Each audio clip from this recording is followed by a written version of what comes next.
Forex ட்ரேடிங்கில் லாட்னா என்ன, பிப்ஸ்னா என்ன, அதை எப்படி கால்குலேஷன் பண்ணுங்கிறத பற்றி இந்த வீடியோவில் பார்க்கலாம். ஃபர்ஸ்ட் யூனிட் ஆஃப் மெஷர்மெண்ட், கரன்சியோட அளவை தான் வந்து இது சொல்கிறது லாட்டுங்கிறது.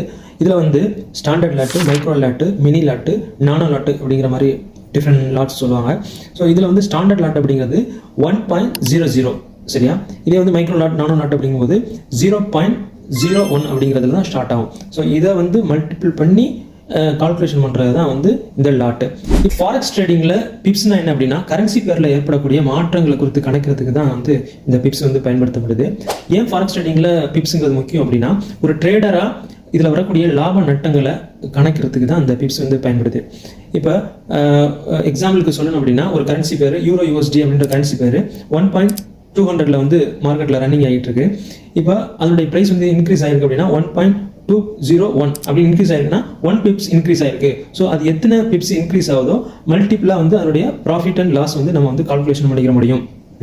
ஸோ இந்த ஒரு கரன்சி பேருக்கும் இந்த பிப்ஸுங்கிற கால்குலேஷன் முறை மாறுபடும். ஸோ இந்த பிப்ஸை கணக்கிறதுக்கு ஒரு கால்குலேஷன் முறை இருக்குது. அது எப்படி கால்குலேட் பண்ணுறாங்க அப்படின்னா, ஸோ இது வந்து உங்களுக்கு அண்டர்ஸ்டாண்டிங் பண்ணிக்கிறதுக்காக வேண்டியே நான் ஒரு பிடிஎஃப் ரெடி பண்ணி வச்சிருக்கேன். அந்த பிடிஎஃப் ஒன்று உங்களுக்கு வேணும் அப்படின்னா கமெண்ட்ல வந்து பிப்ஸ் அப்படின்னு கமெண்ட் பண்ணுங்கள். அது எப்படி வந்து பிப்ஸ் கால்குலேஷன் பண்ணுறாங்க, அது எத்தனை லாட் உள்ள எக்ஸாம்பிளோட நான் உங்களுக்கு சென்ட் பண்ணி வைக்கிறேன்.